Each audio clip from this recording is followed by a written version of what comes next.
Current અફેર્સની વધુ માહિતી મેળવવા માટે જોતા રહો અમારી યુટ્યુબ ચેનલ આઈસીઈ રાજકોટ અને અમારી ચેનલને સબસ્ક્રાઇબ કરો અને બેલ આઇકોન પ્રેસ કરો જેથી દરેક નવા વિડીયોની નોટિફિકેશન મેળવી શકો. નમસ્કાર વિદ્યાર્થી મિત્રો, આઈસીઈના ડિજિટલ પ્લેટફોર્મ પર હું અમિત કટારિયા આપ સર્વેનું હાર્દિક સ્વાગત કરું છું. વિદ્યાર્થી મિત્રો, આજના આપણા કરંટ અફેર્સના પ્રથમ ટોપિકમાં જે અત્યંત મહત્વનો ચર્ચાસ્પદ મુદ્દો કહી શકાય તે મુદ્દો કોવિડ-19 ની વેક્સિન વિશેનો છે.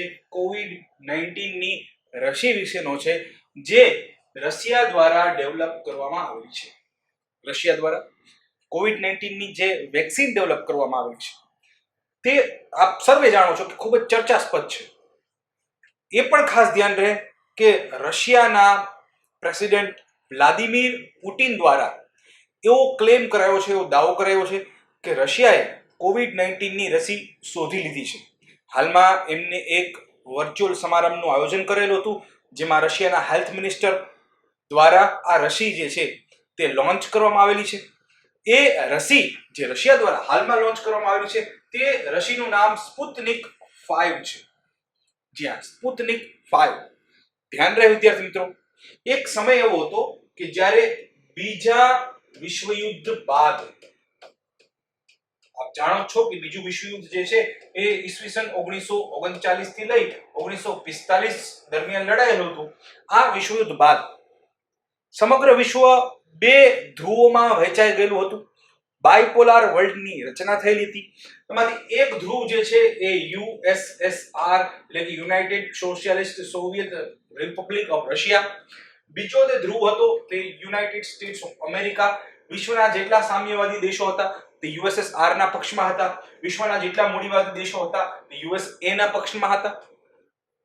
આ બે ધ્રુવ વચ્ચે જ્યારે વિશ્વ વહેંચાઈ ગયું ત્યારે આ બંને મહાસત્તાઓ, એક યુએસએસઆર જેને આજે આપણે રશિયા તરીકે ઓળખીએ છીએ, તે યુએસએસઆર અને અમેરિકા વચ્ચે એક સ્પેસ વોર ચાલી હતી, જ્યાં એક કહી શકીએ અંતરિક્ષ યુદ્ધ ચાલેલું. બંને મહાસત્તાઓ યુએસએસઆર અને યુએસએ ઈચ્છતી હતી કે એકબીજાને પછડાટ આપી દે. આ સ્પેસ વોરમાં પ્રથમ ઉપગ્રહ લોન્ચ કરવાની ઉતાવળ, કોણ પહેલો ઉપગ્રહ અંતરિક્ષમાં લોન્ચ કરે તે બાબતે આ બંને વચ્ચે એક કોમ્પિટિશન ચાલી હતી, એક સ્પર્ધાત્મક વાતાવરણ સર્જાયું હતું. ત્યારબાદ પ્રથમ અંતરિક્ષ યાત્રીને અવકાશમાં મોકલવાની ઉતાવળ, ત્યારબાદ પ્રથમ વખત ચંદ્ર પર અંતરિક્ષ યાત્રીને મોકલવાની ઉતાવળ. તો આ બંને મહાસત્તાઓ એ સ્પેસ વોરમાં, એ કોમ્પિટિશનમાં જે છે એ ભાગ લીધેલો હતો. તે સમય દરમિયાન યુએસએસઆર પ્રથમ એવું રાષ્ટ્ર બનેલું હતું કે જેને સ્પુતનિક નામનો વિશ્વનો પ્રથમ ઉપગ્રહ લોન્ચ કરેલો હતો. વિશ્વનો પ્રથમ ઉપગ્રહ સ્પુતનિક નામે રશિયાએ એટલે કે યુએસએસઆર એ લોન્ચ કરેલો હતો. ત્યારે આ સ્પેસ વોરમાં થોડાક સમય માટે એવું જણાય છે કે યુએસએ પાછળ રહી ગયું અને યુએસએસઆર આગળ ચાલ્યું ગયું. આ જ બાબતને ફરી વૈશ્વિક સ્તર પર સાબિત કરવા માટે રશિયાએ કોરોનાની જે વેક્સિન ની શોધ કરી છે તેનું નામ સ્પુતનિક રખાયું છે. સ્પુતનિક 5 એવું રખાયું છે. જ્યાં વિદ્યાર્થી મિત્રો સ્પુતનિક 5 નામ રાખવા પાછળ એક સિમ્બોલિક કહી શકાય કે એક આગળ થવાની ઘટનાને દર્શાવવામાં આવી રહી છે રશિયા દ્વારા. અમેરિકા અને સમગ્ર વેસ્ટર્ન વર્લ્ડ થી આગળ થઈ ગયું રશિયા, ફરીથી એવું દર્શાવાઈ રહ્યું છે. રશિયન ટાઈમ, રશિયાનો સમય ફરીથી પાછો આવ્યો છે. કોરોનાની વેક્સિન શોધી અને સમગ્ર વેસ્ટર્ન વર્લ્ડને ફાર્માસ્યુટિકલ વર્લ્ડમાં પાછળ રાખી દીધું રશિયાએ. તેવું જે છે એ રશિયાના પ્રેસિડેન્ટ વ્લાદિમીર પુટિન સાબિત કરવા માંગે છે. તો ધ્યાન રહે, તાજેતરમાં રશિયાએ કોવિડ-19 ની પ્રથમ રસી જાહેર કરી છે તથા તે વાપરવા માટે તૈયાર પરિસ્થિતિમાં છે તેવું જણાવ્યું છે. વિશ્વમાં કોવિડ-19 ની આ પ્રથમ રસી હશે. મેં આપને જણાવ્યું કે સોવિયત યુનિયન દ્વારા પ્રથમ ઉપગ્રહ સ્પુતનિક 1 લોન્ચ કરવામાં આવ્યો હતો. તેને યાદગાર બનાવવા માટે એક સિમ્બોલિક કે અમે આગળ થઈ ગયા ફરીથી યુએસએ થી એવું દર્શાવવા માટે હાલમાં આ રસી જે છે એનું નામ સ્પુતનિક 5 રાખવામાં આવ્યું છે. યાદ રહે વિદ્યાર્થી મિત્રો, સ્પુતનિક 5 એવું નામ રાખવામાં આવ્યું છે. આ રસીની બનાવટ રશિયાના રક્ષા મંત્રાલયના સાથ સહકાર દ્વારા મોસ્કોની ગામેલિયા લેબોરેટરીઝમાં, ગામેલિયા નામની સંસ્થામાં ધ્યાન રહે વિદ્યાર્થી મિત્રો, સ્પુતનિક 5 નામની કોરોનાની રસી રશિયાની ગામેલિયા નામની સંસ્થાએ બનાવેલી છે, જે મોસ્કોમાં આવેલી છે. ખૂબ જ જૂની કહી શકાય તેવી રશિયાની એક લેબોરેટરી છે ગામેલિયા. એ પણ ધ્યાન રહે કે આ રસી જે છે તે SARS-CoV-2 ટાઈપ એડેનો વાયરસ ડીએનએ પર આધારિત છે. જો વિદ્યાર્થી મિત્રો, હું આપને સરળ ભાષામાં આ બાબતને સમજાવવાનો પ્રયત્ન કરું છું. એડેનો વાયરસ એ કોમન ફ્લૂનો વાયરસ છે, જે આપણને સામાન્ય શરદી જુખામ થાય ને તેનો વાયરસ જે છે એ કોમન ફ્લૂનો વાયરસ છે, એડેનો વાયરસ.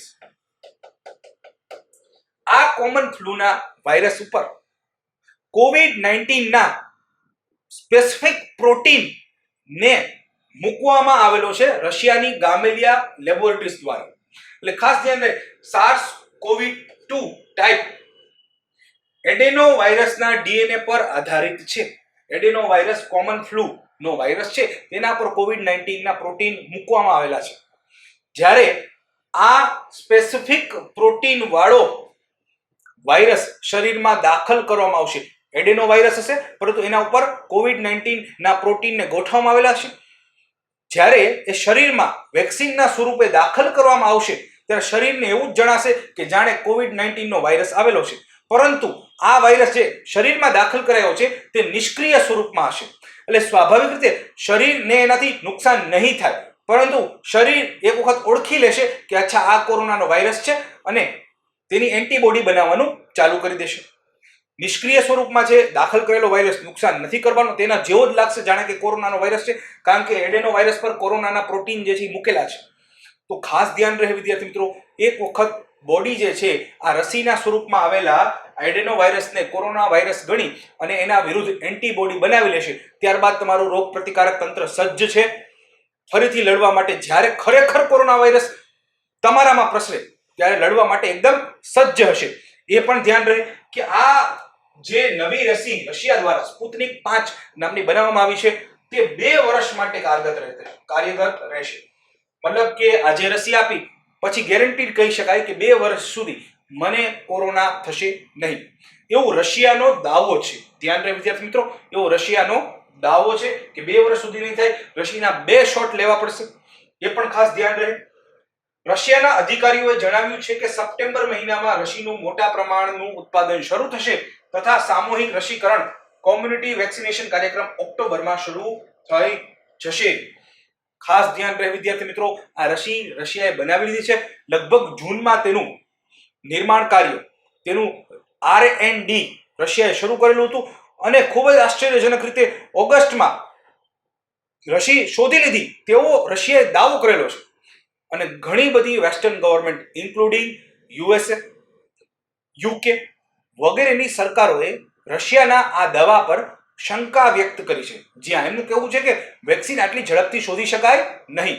પરંતુ એ ખાસ ધ્યાન રહે વિદ્યાર્થી મિત્રો કે આ રસીનો પ્રથમ ઉપયોગ જો કહી શકાય તે જે ઓછા લોકોને કરવામાં આવ્યો, જે ખૂબ જ લિમિટેડ માત્રામાં અમુક લોકોમાં જ આ રસીનો પ્રથમ ઉપયોગ જે કરવામાં આવેલો છે, અમુક જ લોકોમાં, તેમાં રશિયાના પ્રેસિડેન્ટ વ્લાદિમીર પુટિનની પુત્રીનો પણ સમાવેશ થાય છે. જ્યાં વિદ્યાર્થી મિત્રો આવું કરી અને રશિયાના પ્રેસિડેન્ટ એવું સાબિત કરવા માંગે છે કે આ રસી એકદમ સેફ છે, સુરક્ષિત છે. ધ્યાન રહે વિદ્યાર્થી મિત્રો, અનફોર્ચ્યુનેટલી રશિયન પ્રેસિડેન્ટ વ્લાદિમીર પુટિનની પુત્રી જે છે એ આ બાબતમાં ના નથી પાડી શકતી. કોઈ પણ બાળકને કશું પૂછવામાં નથી આવતું એને વેક્સિન આપવા પહેલા. હું તો એવું ઈચ્છું કે હું ક્યારેય વ્લાદિમીર પુટિનની પુત્રીના સ્વરૂપમાં ન હોય. આપ શું ઈચ્છો છો તે આપ મને ચોક્કસથી કમેન્ટ બોક્સમાં જણાવજો. થેન્ક યુ વિદ્યાર્થી મિત્રો. આ મુદ્દો મને આશા છે કે આપને ચોક્કસ રીતે ખૂબ જ સરસ રીતે સમજાઈ ચૂક્યો હશે. આજના નવા મુદ્દા તરફ આગળ વધીએ.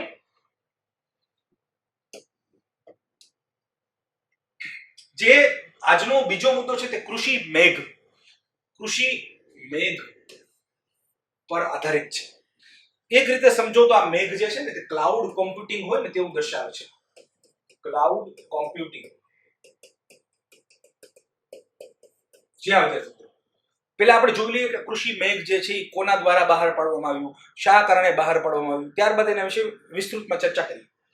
તાજેતરમાં ખેતી અને ખેડૂત કલ્યાણ મંત્રાલય દ્વારા ministry of agriculture and farmers welfare દ્વારા ખેતી અને ખેડૂત કલ્યાણ મંત્રાલય દ્વારા કૃષિ મેઘ લોન્ચ કરવામાં આવ્યું. નીચેનામાંથી કોના દ્વારા કૃષિ મેઘ લોન્ચ થયું? ધ્યાન રહે, કૃષિ મંત્રાલય દ્વારા. કૃષિ મેઘ રાષ્ટ્રીય કૃષિ સંશોધન નેશનલ એગ્રીકલ્ચર રિસર્ચ અને શિક્ષણ પ્રણાલી છે. ધ્યાન રહે, શું છે? એક પ્રકારની શિક્ષણ પ્રણાલી છે. કોણ? કૃષિ મેઘ. તથા એક પ્રકારનું નેશનલ એગ્રીકલ્ચર રિસર્ચ છે. કોણ? કૃષિ મેઘ. કોના દ્વારા લોન્ચ કરાયું? મિનિસ્ટ્રી ઓફ એગ્રીકલ્ચર દ્વારા, કૃષિ મંત્રાલય દ્વારા. ધ્યાન રહે, ભારતની એક પ્રમુખ સંશોધન સંસ્થા ICAR, Indian council of agriculture research. ગુજરાતીમાં કઈ આ સંસ્થાનું નામ? તો ભારતીય કૃષિ સંશોધન પરિષદ. ફરીથી હું જણાવી દઉં, ICAR ભારતની એક કૃષિ ક્ષેત્રે સંશોધન કરનારી પ્રમુખ સંસ્થા છે, Indian council of agriculture research. તેના ડેટાને સુરક્ષિત રાખવા માટે, લક્ષ્ય, હેતુ, કારણ, તેના ડેટાને, ICAR ના ડેટાને સુરક્ષિત રાખવા માટે કૃષિ મેઘ લોન્ચ કરાયા. ICAR જે કંઈ સંશોધન કરે છે તેના ડેટાને સુરક્ષિત રાખવા માટે કૃષિ મેઘ લોન્ચ કરાયું છે. કૃષિ મેઘ જે છે એ કોના દ્વારા? કૃષિ મંત્રાલય દ્વારા લોન્ચ થયેલું છે.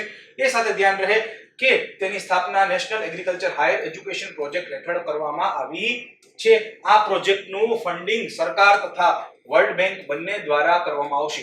તેની એટલે કોની? કૃષિ મેઘની સ્થાપના કોના દ્વારા? National agriculture higher education project હેઠળ કરવામાં આવી છે. કયા પ્રોજેક્ટ હેઠળ કૃષિ મંત્રાલયે કૃષિ મેઘની સ્થાપના કરી? તો ધ્યાન રહે, national agriculture higher education project હેઠળ કૃષિ મંત્રાલયે કૃષિ મેઘની સ્થાપના કરી. અને તેનું ફંડિંગ ક્યાંથી મળે છે? ભારત સરકાર તથા વર્લ્ડ બેંક બંને આપે છે. સાથે એ પણ ધ્યાન રહે, તેની સ્થાપના હૈદરાબાદની national academy of agriculture research મેનેજમેન્ટમાં કરવામાં આવી. એટલે કે કૃષિ મેઘનું લોકેશન જો આપને પૂછવામાં આવે તો હૈદરાબાદમાં પહેલેથી એક સંસ્થા મોજૂદ હતી જેનું નામ છે national academy of agriculture research. ત્યાં કૃષિ મેઘની સ્થાપના કરવામાં આવી. આ સેવા દ્વારા, જે કૃષિ મેઘ એક પહેલ છે, તે સેવા દ્વારા ખેતી ક્ષેત્રે ગુણવત્તામાં વધારો થશે. ફાયદાઓ તો હોવા જ જોઈએ. ઈ શાસનની ઉપલબ્ધતા, સુલભતામાં વધારો થશે તથા સંશોધન શિક્ષણમાં વિસ્તૃતીકરણ તથા જોખમમાં ઘટાડો થશે.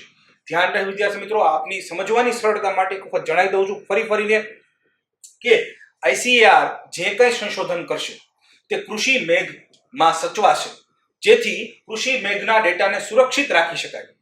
ધ્યાન રહે, કૃષિ મંત્રાલયે કૃષિ મેઘ લોન્ચ કરેલું છે. ધ્યાન રહે, કૃષિ મંત્રાલયે national agriculture higher education project હેઠળ કૃષિ મેઘ લોન્ચ કરેલું છે. કૃષિ મેઘ માટેનું ફંડિંગ સરકાર તથા વર્લ્ડ બેંક બંને આપવાની છે. આટલું ધ્યાન રહે એટલે પરીક્ષાના દ્રષ્ટિકોણથી આનાથી બહાર કશું જાય નહીં. ચલો વિદ્યાર્થી મિત્રો, ત્રીજા મુદ્દા તરફ આજના આગળ વધીએ. જે ત્રીજો મુદ્દો છે તે છે એલિફન્ટ્સ, હાથીઓ ઉપર છે. અને એમનું કહેવાનું છે કે not commodities, elephants not commodities નામનો એક રિપોર્ટ છે, એક અહેવાલ છે, એલિફન્ટ્સ નોટ કોમોડિટીઝ. હાથીઓ કોઈ વસ્તુ નથી, હાથીઓ કોઈ વસ્તુ નથી, તેવો એક રિપોર્ટ છે, એક અહેવાલ છે. તો વિશ્વ હાથી દિવસ દર વર્ષે 12 ઓગસ્ટના રોજ ઉજવાય છે. વિદ્યાર્થી મિત્રો, આજથી 2 દિવસ પહેલા આ દિવસ ઉજવાયો છે.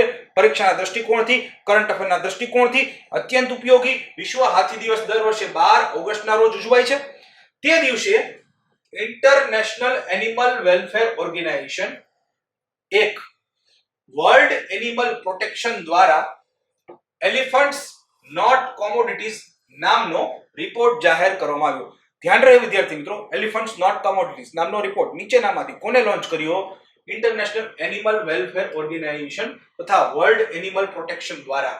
આ બંને સાથે મળી એલિફન્ટ્સ નોટ કોમોડિટીઝ, હાથીઓ વસ્તુઓ નથી, તેવો એક અહેવાલ જાહેર કરવામાં આવ્યો. International animal welfare organisation, world animal protection, આ બંને. આ રિપોર્ટમાં શું જણાવ્યું? આ રિપોર્ટમાં જણાવ્યું કે ભારત, થાઈલેન્ડ, લાઓસ, ફરીથી આપને જણાવું છું, નામ યાદ રહે, Bharat, Thailand, Laos, Nepal, Cambodia, Sri Lanka, Malaysia જેવા દેશોમાં ચાલતા હાથી પ્રવાસન પર સંશોધન કરવામાં આવ્યું. પહેલા તો એ યાદ રાખવાનું છે કે આ રિપોર્ટ જે છે કયા દિવસે બહાર પાડવામાં આવ્યો? વિશ્વ હાથી દિવસે. એ કયા દિવસે છે? 12 ઓગસ્ટે. ત્યારબાદ આ રિપોર્ટ એલિફન્ટ નોટ કોમોડિટીઝ કઈ સંસ્થા દ્વારા જાહેર કરવામાં આવ્યું? તો આપણે જોયું કે ઇન્ટરનેશનલ એનિમલ વેલફેર ઓર્ગેનાઇઝેશન તથા વર્લ્ડ એનિમલ પ્રોટેક્શન નામની સંસ્થાએ આ રિપોર્ટ જાહેર કર્યો. એમાં શું હાથીઓ વિશે માહિતી આપવામાં આવી? તો ધ્યાન રહે, માહિતી એવી આપવામાં આવી કે હાથી આધારિત જે પ્રવાસન પર સંશોધન કરવામાં આવ્યું છે. ધ્યાન રહે, રિપોર્ટ શું કહે છે? રિપોર્ટ મુજબ આ દેશો એટલે કયા દેશો વિદ્યાર્થી મિત્રો? હું અહીંયા બોલી ચૂક્યો છું: Bharat, Thailand, Laos, Nepal, Cambodia, Sri Lanka, Malaysia. આ દેશોમાં આશરે 3,800 થી વધુ હાથી બંધનમાં છે, જે 357 થી વધુ પ્રવાસન સ્થળોમાં વિસ્તરેલા છે. 3800 જેટલા હાથી બંધનમાં છે, જે 357 થી વધુ પ્રવાસન સ્થળોમાં વિસ્તરેલા છે. આ હાથીઓ પૈકી સૌથી વધુ બંધનમાં હાથી કયા દેશમાં છે? થાઈલેન્ડમાં.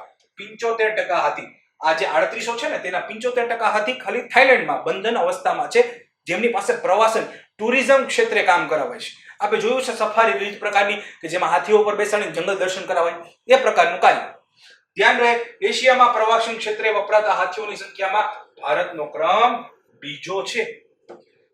આ ભારતમાં આવા 509 હાથીઓ છે. એ પૈકી આશરે 45% હાથીઓ અપૂરતી પરિસ્થિતિઓમાં રહે છે.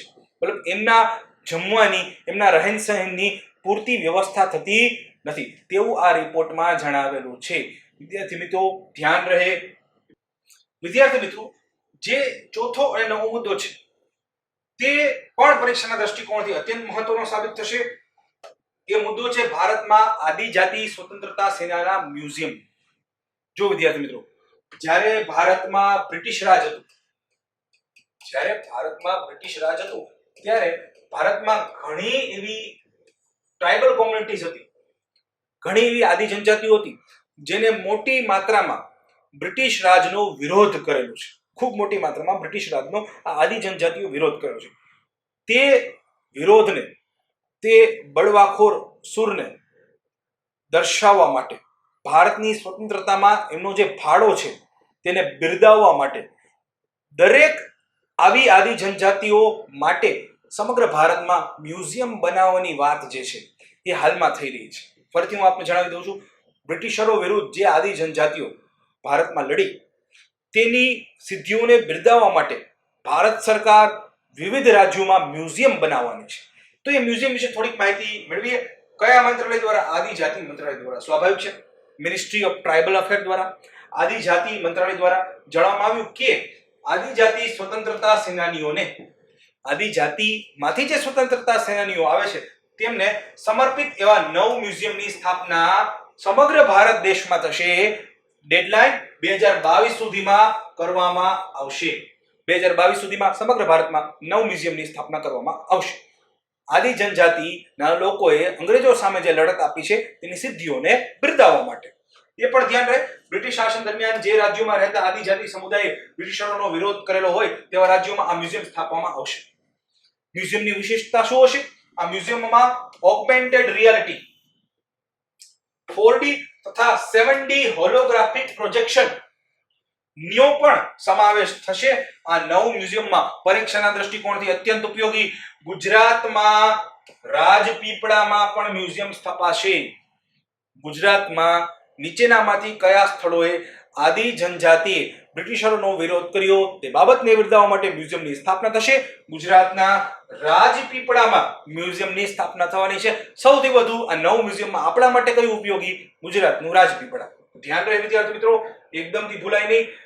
બીજા અમુક એક્ઝામ્પલ પણ છે, જેમ કે ઉદાહરણ તરીકે રાણી ગઈડીનીલુ મણિપુર મ્યુઝિયમ. રાણી ગઈડીનીલુએ જે સ્વતંત્રતા સંગ્રામમાં બ્રિટિશરનો વિરોધ કરી ફાળો આપેલો છે તેને બિરદાવવા માટે મણિપુરમાં મ્યુઝિયમ સ્થાપવામાં આવશે. શહીદ વીર નારાયણ સિંહ ને બિરદાવવા માટે રાયપુર છત્તીસગઢમાં એક મ્યુઝિયમ સ્થાપવામાં આવશે. બિરસા મુંડા રાંચી ઝારખંડમાં, તે બાદ રામજી ગોંડ તેલંગાણામાં મ્યુઝિયમ, તે બાદ શ્રી અલ્લુરી સીતારામ રાજુ આંધ્રપ્રદેશમાં મ્યુઝિયમ. આ અમુક ઉદાહરણો છે. આપણા માટે સૌથી વધુ ઉપયોગી ગુજરાતનું રાજપીપળા છે. ધ્યાન રહે વિદ્યાર્થી મિત્રો, ભૂલાય નહીં. ચાલો આપણે આગળ વધીએ. વિદ્યાર્થી મિત્રો, આજનો છેલ્લો મુદ્દો, 5મો મુદ્દો જે કરંટ અફેરનો છે તે છે મુખ્યમંત્રી કિસાન સહાય યોજના. આપ જાણો છો કે પહેલા એક પ્રધાનમંત્રી ફસલ બીમા યોજના હતી. પ્રધાનમંત્રી ફસલ બીમા યોજના સમગ્ર દેશને આવરે છે, પરંતુ હાલમાં પ્રધાનમંત્રી ફસલ બીમા યોજનાના સ્થાને અલ્ટરનેટિવ તરીકે, વૈકલ્પિક વ્યવસ્થા તરીકે ગુજરાતમાં થોડાક સમય માટે મુખ્યમંત્રી કિસાન સહાય યોજના આપવામાં આવશે. પ્રધાનમંત્રી ફસલ બીમા યોજનાની જગ્યાએ માત્ર ગુજરાતમાં મુખ્યમંત્રી કિસાન સહાય યોજના. કરંટ અફેરના દૃષ્ટિકોણથી માત્ર ગુજરાતને કામનું જે છે હું હાલમાં એની ચર્ચા કરી રહ્યો છું. ધ્યાન રહે વિદ્યાર્થી મિત્રો, ગુજરાત રાજ્ય દ્વારા મુખ્યમંત્રી કિસાન સહાય યોજના લોન્ચ કરવામાં આવી છે હાલમાં જ. આ યોજના માત્ર ચાલુ વર્ષ માટે છે. જોજો વિદ્યાર્થી મિત્રો, સામાન્ય રીતે તો પ્રધાનમંત્રી ફસલ બીમા યોજના છે દર વર્ષ માટે. ચાલુ વર્ષ માટે મુખ્યમંત્રી કિસાન સહાય યોજના છે. આ નવી યોજના લાવવાનું કારણ છે વીમા કંપનીઓએ આ વખતે સરકાર પાસેથી વધુ પ્રીમિયમ માંગેલું છે. આપ સ્વાભાવિક રીતે પૂછી શકો છો કે પ્રધાનમંત્રી ફસલ બીમા યોજના હતી તો મુખ્યમંત્રી કિસાન સહાય યોજના લાવવાની જરૂર શું છે? એકમાત્ર કારણ અહીંયા જણાવેલું છે, વીમા કંપનીઓએ જે આ યોજનામાં ભાગ લે છે તેને પ્રીમિયમ વધારી દીધું છે. આ વધુ પ્રીમિયમનો બોજ ગુજરાતના કિસાનો પર ન પડે તેથી મુખ્યમંત્રી કિસાન સહાય યોજના શરૂ કરવામાં આવી છે. પ્રધાનમંત્રી ફસલ બીમા યોજનાના વિકલ્પ તરીકે આ નવી યોજના હેઠળ, કઈ નવી યોજના? મુખ્યમંત્રી કિસાન સહાય યોજના હેઠળ વરસાદ, દુકાળ કે અનિયમિત વરસાદના કારણે થયેલા 33% થી વધુ પાકના નુકસાન માટે વળતર આપવામાં આવશે. ધ્યાન રહે, આવું વળતર નાના કિસાનો માટે ખાસ છે, તેથી આ વળતર મહત્તમ 4 હેક્ટર માટે જ આપવામાં આવશે. મહત્તમ 4 હેક્ટર માટે, નાના કિસાનો માટે જ છે. પરંતુ આ વળતર લેવા માટે તમારા પાકનું નુકસાન મિનિમમ 33% થયેલું હોવું જોઈએ. કયા કારણોને લીધે? વરસાદ, દુકાળ કે અનિયમિત વરસાદના કારણે. એ પણ ધ્યાન રહે અહીંયા, જો પાકનું નુકસાન 33% થી 66% વચ્ચે હશે તો પ્રતિ હેક્ટર 20,000 રૂપિયાનું વળતર આપવામાં આવશે અને 66% થી વધુ પાકના નુકસાન માટે પ્રતિ હેક્ટર 25,000 રૂપિયાના વળતરની જોગવાઈ છે. આ વળતર છે જે મુખ્યમંત્રી કિસાન સહાય યોજના હેઠળ છે. એ ઉપરાંત સ્ટેટ ડિઝાસ્ટર રિસ્પોન્સ ફંડમાંથી પણ વધારાનું વળતર મળશે. તો વિદ્યાર્થી મિત્રો, આ હતા આપણા આજના કરંટ અફેર્સના મુદ્દાઓ. મને આશા છે કે કરંટ અફેર્સનો આ વિડિયો આપને અત્યંત પસંદ આવેલો હશે. જો એવું હોય તો ચોક્કસથી લાઈક કરો, આપના મિત્રો સાથે શેર કરો, કમેન્ટ બોક્સમાં આપના વિચારો અમને ચોક્કસથી મોકલી આપો. અમે એનાથી પ્રોત્સાહિત થઈ રહીએ છીએ. તેથી આ જે જ્ઞાનની ધારા છે તે સતત વહેતી રહે તેવું અમે ઈચ્છીએ છીએ. આવતીકાલે ફરીથી મળીએ. Thank you very much.